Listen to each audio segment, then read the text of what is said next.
This Oh, wow. is the power you traded your life for. Sacrificing all flowing futures for absolute strength and freedom. Look at her eye, dude. That is beautiful. Wait, what does that mean though? This is the power you traded your life for, sacrificing all flowing futures for absolute strength and freedom. So she's saying that since she is super old, I don't know how long Mania has been around, but since the start of Mania being around, she has existed at the very least, and at the very most, I should say. And she has sacrificed her life, traded your life for sacrificing all flowing futures. So yeah, that's it. Shalom can see future, right? But that's not part of her ability then. How does she do it? Her ability is to soul control. This is something. I don't think I've seen a Senna with two abilities so far, like two distinct abilities like this. Only a sinner would make this choice. Only you could push to this point. It's truly splendid. Thank you for being so strong and unyielding. I knew you could win.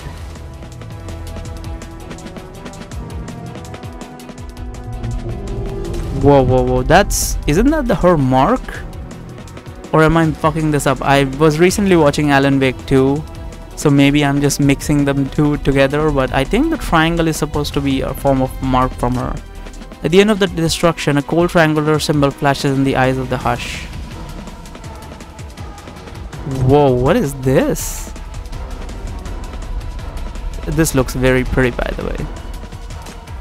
Before Kokoli can react, the flower she pulled out exudes a strong, terrifying aura. She feels something gathering behind her, a gigantic figure, a true monster. You're not blooming a flower. You're... In the next moment, her consciousness is swallowed whole by the colossal entity. Now, what's next? I do not get anything that happened there. Alright, no time. BS402 Entrust. When Koklik opens her eyes, she finds herself in a space that is difficult to describe in words, and Shalom has issued her own commission to her. Huh. Let's go have some fun! The music is so good in this one.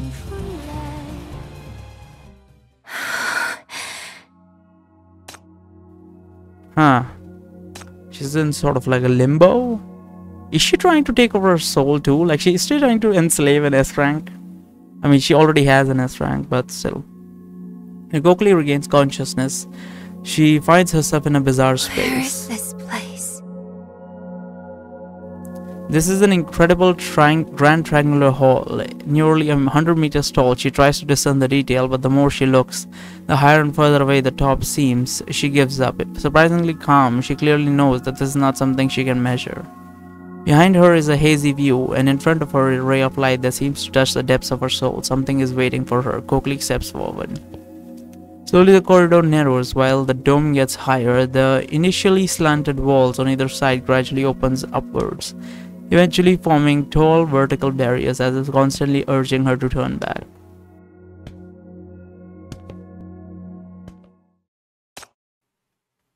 That looks like something straight out of Dark Souls. Kokili continues forward. Eventually, she exits a narrow passage, driving in an open, boundless, deadly silent space. Shalom stands in the center. Behind her, a vertical rift stands quietly, leading to an unseen top, the only light in this darkness. Welcome, Mentor. You've successfully infiltrated. Koklik raises her hand to draw her sword, but a blue light pierces through her arm before she can muster her strength, dissolving it instantly. Would you kindly refrain from using your power? You can tell me if you've any funny ideas, but refrain from doing anything. In this space, both mania and rebellion are absolutely prohibited. Really? As she says this, she forcefully plunges her bare hand into Shalom's chest. Blood seeps out, but Shalom shows no sign of pain. Instead, a sharp blue light pierces Koklik's hand from thin air. This isn't Shalom's power, but something from a higher rule, higher than everything here and now. But Koklik remains unfazed. If this is my punishment, then it's no big deal. Having said that, she pulls out her hand, grabs Shalom's neck and throws her forcefully into the ground. Several light spikes pierce her back once more. Quite the Paradisos tech. I can't kill you here, can I? Whose consciousness space is this? Shalom smiles but doesn't say a word. Instead, her laughter echoes directly in Koklik's mind, causing her to pull back her hand abruptly, her skin prickling. Did I scare you?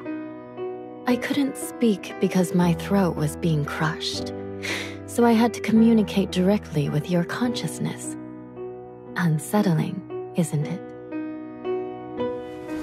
As she says this, she stands up, dusts off her skirt, and faces Koklik.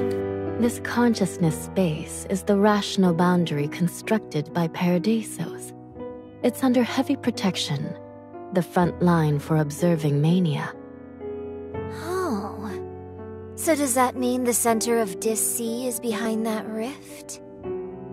Not that deep, but indeed closer to the source than the usual black ring. That's why there are stricter defense rules here, including controlling our impulsive behaviors. All to prevent mania from the other side from seeping in. I kinda get it, but this whole thing is just way over my head at this point. You're a sinner, and an unexpected visitor at that. You must be uncomfortable here. I mean, she's also a sinner, but whatever. She is right. Koklik looks at her hands. Even without doing anything, a layer of fine blue light appears, prickling her with numbing pain. It's like the blue rain is suppressing her power, warning her of something.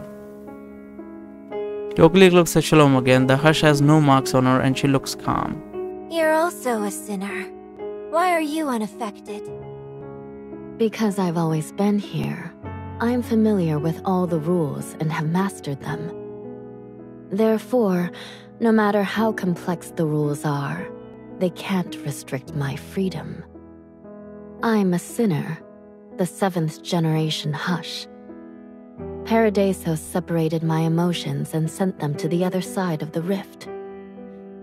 This way, the purely rational me can stay on the front line, while the emotional side dives into mania, observing the changes in the world and human hearts for them.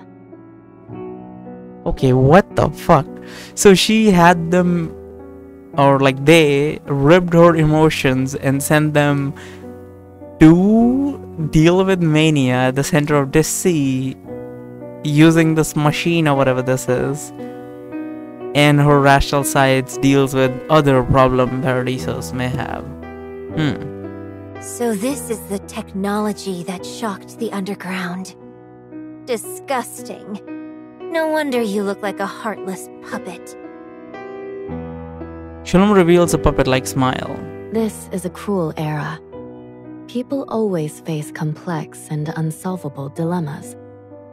They need someone to observe the situation, analyze changes, provide solutions, and execute them.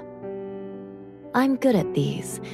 My job is to accept requests and find the right answers in deadlocks. So now, I can help you too. Koklik bursts into laughter. Help me! After what you've done, you want to patch up the torn mask and let me listen to your nonsense? Do you think I'm a fool?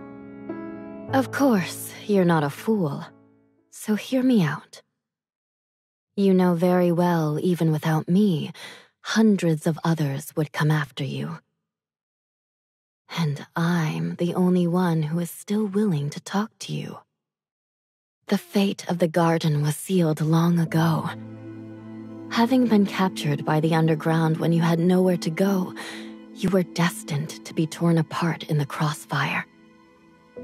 This is the fate of those caught in the conflict's ruthless grip. I know Paradisos have some incredible strength, but underground must be like really fucking strong. to be able to like hold off against an entity like Paradisos, considering how strong they are.